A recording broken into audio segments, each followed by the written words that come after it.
Today's episode of the Bleav in Steelers podcast is brought to you by betonline.ag. And Ike, the NBA Finals is all wrapped up. The NHL Finals also all wrapped up. We've got the Olympics to look forward to. Baseball is also in full swing. And if you want to place a wager on the action, BetOnline is the place to do it. Yeah, got to give a huge shout out to BetOnline because they've been rocking with us since day one. If anybody watched the Milwaukee Bucks and what they had to go through for the finals coming back from these 0-2s, what an epic series Giannis and company have done. But yeah, anytime y'all want to think about something, you just thinking about putting a wager, make sure y'all go to BetOnline. Ike, I hope you took the over on Giannis's point total. He dropped a 50-piece last night. Man, that man dropped 50, 14 rebounds. I think, what he went, 18 for 19 from the free throws. So whoever bet Giannis to go over for the free throws, man, they probably hit. Absolutely. Visit the website today or use your mobile device to join and receive your 50% welcome bonus on your first deposit. So before the next tip-off, face-off, or pitch ahead, head over to BetOnline and start playing today. All right, cue the music. It's time to start the show.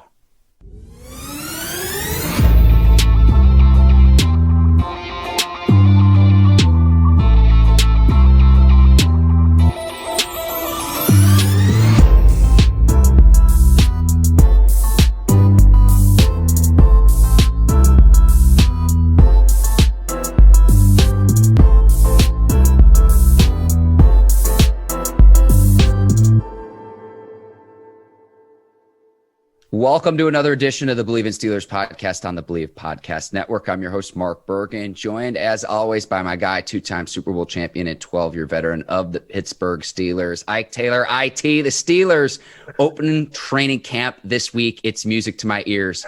How are you doing this morning, my guy? Man, I'm doing good. Running off film, so I'm glad I got you as my co-host. So I'm going to need a lot of help this morning. I got you, Ike. We've got a lot to discuss on today's show. Cam Akers tearing his ACL. The Rams running back will be out for the year. Aaron Rodgers turning down a contract extension from the Green Bay Packers. But we begin with the news out of Pittsburgh this week, signing defensive end or edge rusher Melvin Gordon. He'll be paired opposite TJ Watt. To me, Ike, this means this. I love Alex Highsmith entering his second season in the league, but why not bring the best production out of him by giving him this competition with three-time Pro Bowler Melvin Ingram? Ike, it's like when you've got one bone and two dogs fighting for it. I love this because it's going to bring the best out of the competition. Not to mention, you can run a three-man rotation with Ingram, Watt, and Highsmith off the edge. I love this move for the Steelers. 1 year, $4 million, and it helps replace that void by Bud Dupree that he leaves behind. But what'd you make of the news with the Steelers signing of Melvin Ingram? You know, the Pittsburgh Steelers, when it comes down to outside linebackers, they get real greedy. So they feel like exactly what you just said. You can't have enough outside linebackers who love rushing, who love pass rushing coming off that edge. So I think it's a good fit for Melvin Ingram. And just listening to what he said, he didn't even want to leave as long as he sat down. The first thing when he sat down with Coach T and they probably got on the board and they probably watched a little bit of tape and he picked Coach T mind and he saw what TJ was doing during the season anyway. He was like, you know what, I ain't leaving. Like, I'm an outside linebacker. Pittsburgh is known traditionally from having just good linebackers in general, let alone outside linebackers for the past 15, 16 years. I can sign a 1-year deal. They got a good defense. They're very young. They still in their prime. I might as well not visit anybody else. So this is exactly what I'm going to do. And they just picked up Najee Davenport. So hopefully they get back to this running game, give us a break on the field a little bit. And Big Ben is a bona fide future Hall of Famer. Man, I'm going to sit my butt right here. I'm going to stay in the 4-1-2. I ain't going nowhere. Ike, I like it too because Ingram almost serves as the Robin to Joey Bosa's Batman. How about pairing opposite TJ Watt's Batman to where he plays that same role? And he's coming off a knee injury and problems, and people might point to, well, he didn't have any sacks in the 2020 season. You're paying him on a 1-year prove-it deal, $4 million at the age of 32 years old versus paying Bud Dupree an average of $16.5 million per year. So if he's even close to the production that you get out of Dupree, not to mention, I also think that now Alex Highsmith has to earn his play. You can keep those guys fresh, but then you create that competition. Ike, you always told me about how the Steelers locker room is a bunch of alphas. This is just going to be a scenario where the best player is going to play, which I think long-term for Alex Highsmith's future, this is the best thing possible because he has competition now at that position, and it's not that starting job isn't just awarded to him. No, it's a win-win situation. It's a win-win situation for the Pittsburgh Steelers, and the reason why it's a win-win situation for the Steelers is, man, we get some more depth at that outside linebacker position. So, yeah, we do like Highsmith, but at the same time, we got a veteran guy, and he's hungry because he still wants to show and prove that he still has something left in the tank. So I get it. At the same time, you just never know with TJ. You can also give TJ White a break now. So you pick up a guy, you got Alex, you got Ingram. They're going to go in a rotation, and now you put Alex Highsmith, a guy possibly that can travel on both sides. So whichever guy gets tired, he can give everybody a break. So now that's adding more tools to his toolbox. So I think it's just a good look. It's a win-win on all occasions for the Pittsburgh Steelers and a free agency with a Melvin Ingram. And from Ingram's standpoint, too, he wants to get that one last contract. Correct. The outside edge rush position, the defensive end position, is a position that actually the production doesn't drop off all that much once you get into your 30s. I can't say the same positionally about other positions in the NFL. Now, again, didn't have a sack last season, but was battling injuries, and the Chargers ultimately chose not to sign him after his 4-year, $64 million deal expired. To me, this is a low-risk, potentially high-reward move for the Steelers. Yeah, it's a good fit. Overall, in general, man, like we just talked about, Mark, it's a win-win situation for the Pittsburgh Steelers and for Melvin Ingram. Really quickly, I was just, you mentioned the depth too, Ike. Cassius Marsh and then Quincy Roche. I wasn't as confident in them as backups to both Watt and Highsmith. And so you just get more depth at that position. And then there's going to be a battle to see who actually makes the 53-man roster. I'd imagine Watt, Highsmith, and now Ingram are going to be locks to make the roster. But with that now, again, the competition ultimately at that position, which we know what the Steelers can do with that, ultimately is a good thing. I want to move to Aaron Rodgers turning down a Green Bay Packers extension. I really don't know what more the Packers could do from a front office standpoint, but I will say this. Upon hearing this news, if you're a Chicago Bears fan or really any other team in the NFC North, this has got to be like Christmas morning for you. It's got to be music to your ears.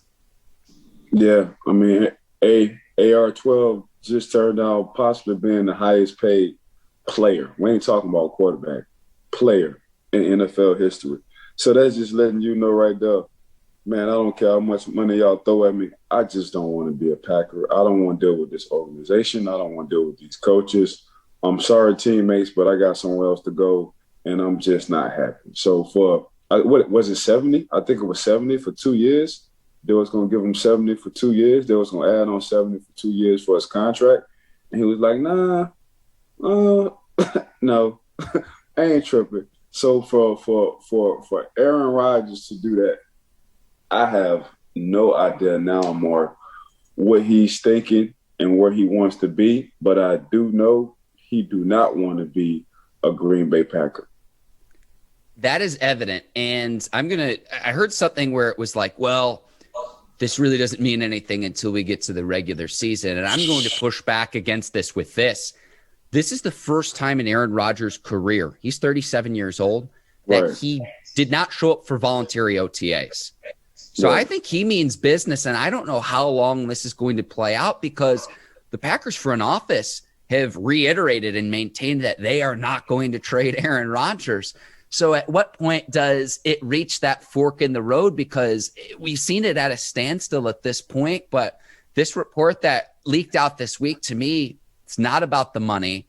So then I say, okay, if the Packers were to get rid of him and if he is adamant that he will not put on a Green Bay Packers uniform again, Where are the potential fits? I know Denver has been in the conversation. I know the Las Vegas Raiders have been in the conversation. But also, I mean, we're talking about football is going to be played here in less than a few weeks. I mean, the preseason's starting next month. It's July the 21st. At what point if you do move on from him? I understand he's a veteran player. I understand he's coming off an MVP season, but to learn a brand new system as well this late in the game, it's like I have no idea how this is going to play out. Yeah, I don't think if he was to go somewhere, it wouldn't be a problem on him learning the system. They'll kind of tweak it for the likeness of Aaron Rodgers. But at the same time, Mark, I think he doesn't like somebody in personnel, and he wants them out. That's the only way he's gonna come back. And I'm sure these conversations have been me or him. So either y'all gonna let him. It's obvious. I don't care nothing about the money. I don't want to see or want him in the building while I'm in the building. I don't want to be around him. So until they fix that solution, and I don't think they will fix that solution, AR is not coming back. You don't turn down 70 million 2 years. You just don't turn that down and be like, man, I'm straight. So you said it like you just said. It's not about the money, and he's dealing with somebody from the personnel, from the front office that he doesn't like, and this is not going to end good because now it sets everything back from a coaching standpoint because you got Jordan Love. And you physically and mentally and just going through the process, you can't say he's your true starter. You know, how do you go? Because you're still waiting on Aaron Rodgers. So you need to go – that organization need to go out and make a decision to see what you want to do for Jordan Love because the 2021 season is coming up in a couple of weeks. So you have to decide ASAP. This ain't a competition between Aaron Rodgers and Jordan Love. Who will be my starter? No, we already know Aaron Rodgers is the starter, but if Aaron Rodgers don't want to be in Green Bay, man, we got to make Jordan Love our starter and give this man opportunity, confidence, and let him know you're the future, you're the present, you're the now. This is what we're doing. But until they do that, man, until they fix this Aaron Rodgers situation, you are holding your team back on what y'all need to do in your preparation for the 2021 season. There is still time, but I just don't envision a scenario where Rodgers plays for the Packers as it stands right now. I just don't know what more they could do if they just offered him a ton of money. You're not just going to cut Jordan Love, he's your first-round draft pick. At the same time, too, say you were to get rid of Jordan Love to try to make things right with Rodgers, you don't want to trade him for 50 cents on the dollar. No, but Aaron already said it has nothing to do with Jordan. He said he didn't draft Jordan Love. The organization drafted Jordan Love. And he said it had nothing to do with the young man. It's just somebody in that front office, bro, he ain't liking, and he's not coming back unless that person is gone. We'll see how all this unfolds. If he is traded, Ike, which roster do you like him? I mentioned the Broncos and the Raiders. Any other potential fits or one of those two teams? Where do you think he lands if the Packers do say, hey, we're going to trade Aaron Rodgers? Where do you think he lands? Man, I hate to say this, but I would love to see him in Miami. I would love to see Aaron Rodgers in Miami. Now, I would think a strong Denver Broncos will be up there. I think Denver Broncos will be number one. They saying the Las Vegas Raiders. We'll see. I don't think he want to go to Las Vegas, but Miami, I would love to see Aaron Rodgers in Miami. I think it would be a perfect fit. I think Tua can sit a couple of more years and understand what it is and what it needs to be. No disrespect to Tua, but I think, man, he just need to sit. One, from a physical standpoint. Two, a mental standpoint. Three, man, they still got a young, good team over there in Miami. And you see what Coach Brian Flores is doing and the general manager is doing, man, they're creating a nice organization, especially in the last 3 years with the draft picks and what they have been doing on field. The pieces they have now, the defense they have now will be perfect for Aaron Rodgers. He can groom them receivers he like. You already got a mean running game. You got a tight end. And you got a head coach who knows what the heck he's doing. I wouldn't put it past Aaron Rodgers if he lands in Miami. I know you're thinking, Mark, out of mind what the heck Ike is talking about, but I can see Aaron Rodgers in Miami for that reason. No, I want to piggyback off that too. Maybe most importantly, to make a deal actually happen, they have the draft picks to be able to do that as well. Cool. See, there you go. So that's, I mean, because you have to ask yourself, if you're Green Bay, okay, if we're going to trade Rodgers, what haul can we get back for him? The Dolphins have several first-round picks over the next few years, not just their own picks either. And that's why if Tua doesn't work out there, we can use whenever. I think they have like 3 first-round draft picks over the next 2 years. We can put IT on this. But I know they have several draft picks over the next few years that if you did want to make a move and trade for a 37-year-old Aaron Rodgers, you could do that because you have the assets to be able to make that happen. You still can. You can give Tua. You can give Tua away. You can trade. You can go a swap for a swap. Hey, give me Aaron. Y'all to take Tua, and we're gonna need some first-round draft picks from y'all. Then, if you're looking at it from the Miami standpoint, y'all can take Tua, let us get Aaron. We'll probably have him for 3 more years, depending on how he feels. Hopefully he'll do the Tom Brady move where he comes down to the warm weather. Now he feels extra happy, so maybe he might want to play till he's 43 years old. And at the time that we's waiting for him to retire, we can still draft us a first-round quarterback, let him sit under Aaron Rodgers, and it's a win-win situation. Yeah, you got the dueling banjos routine potentially in Green Bay then, Ike, because you got Jordan Love and Tua, and whichever way we want to roll out the quarterback, we could put a quarterback on the field depending on which hand they want to use. So I see what you're doing there. I'll say this about Aaron Rodgers before we move on to Ike. I liked seeing him as the Jeopardy host. I liked watching him golf in the match, but ultimately we are being robbed of several prime Aaron Rodgers years if he is not out on a football field. Yeah, all right. It's going to be hard to watch.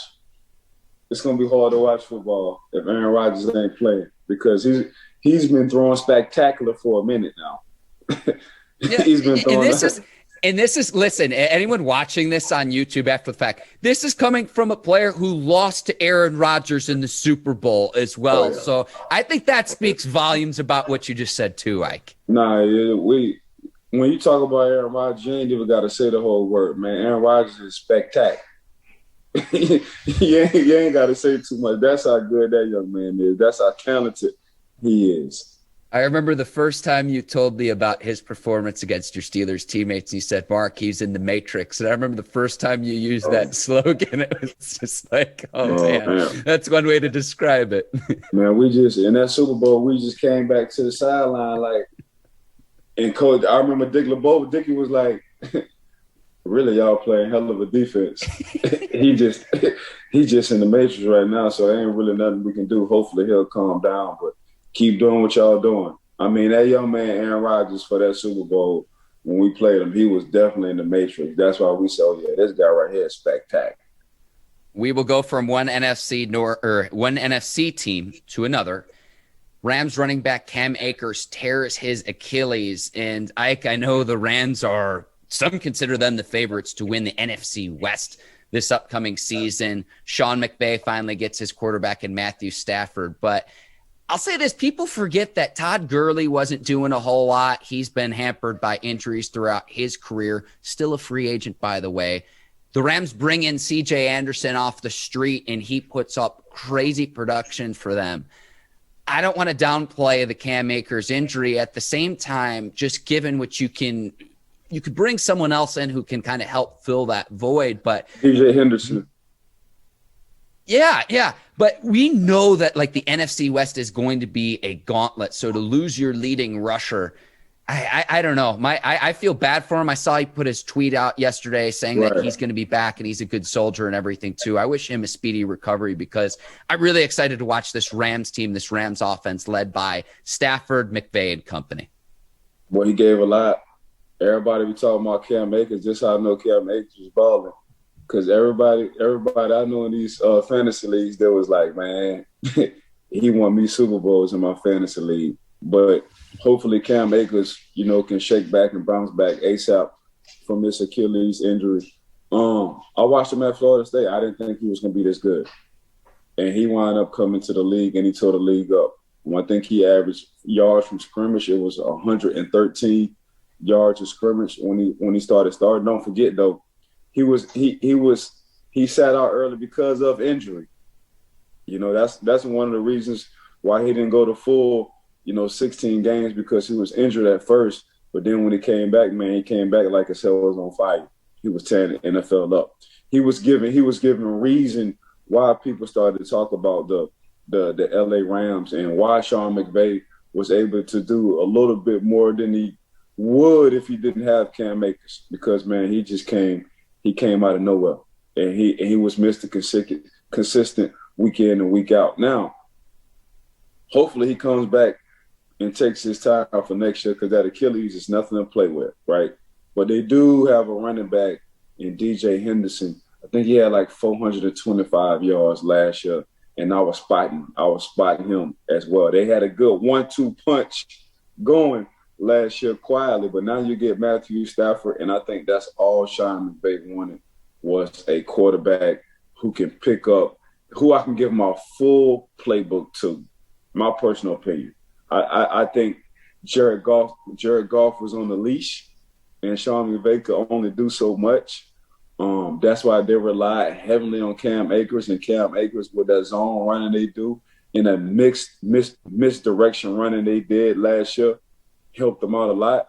But they're not hurting.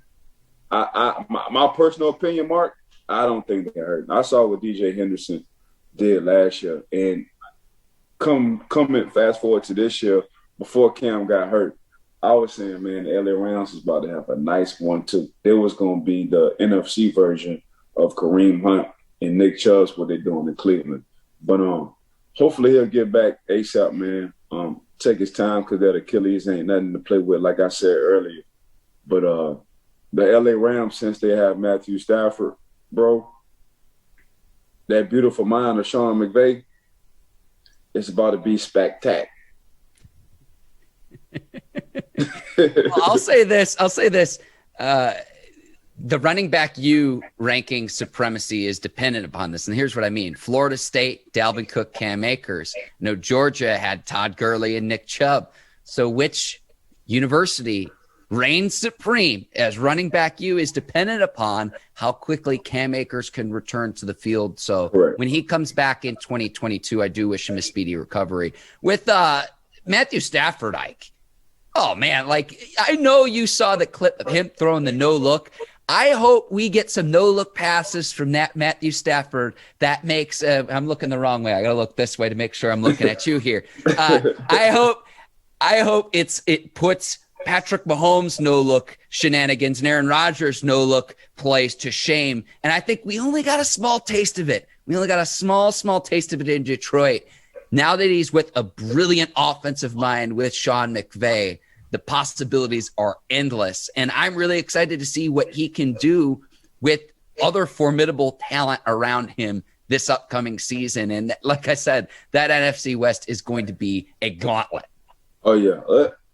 Hey, listen, I listen to these coaches and these players. I remember Bruce Arians said, man, when they used to come play Detroit, man, he used to come out there early just to watch Matthew Stafford throw the football. And if anybody know anything about Coach Bruce Arians, man, he is a quarterback whisperer, because you can just go down the line on quarterbacks. He didn't coach, and every time he coach a quarterback, they'll throw for a cool 4,000 here, 5,000 there, 4,000 here, 5,000 there. Career high here, career high there. Win Super Bowls, and when you get a Tom Brady. So I'm telling y'all, man, that's what I say. Like Matthew Stafford, and sometimes you just need to change the scenery. Sometimes you just need to get somewhere. But you go from Detroit to LA. I don't want to go anywhere else. Either it's going to be from Detroit to LA or from Detroit to Miami.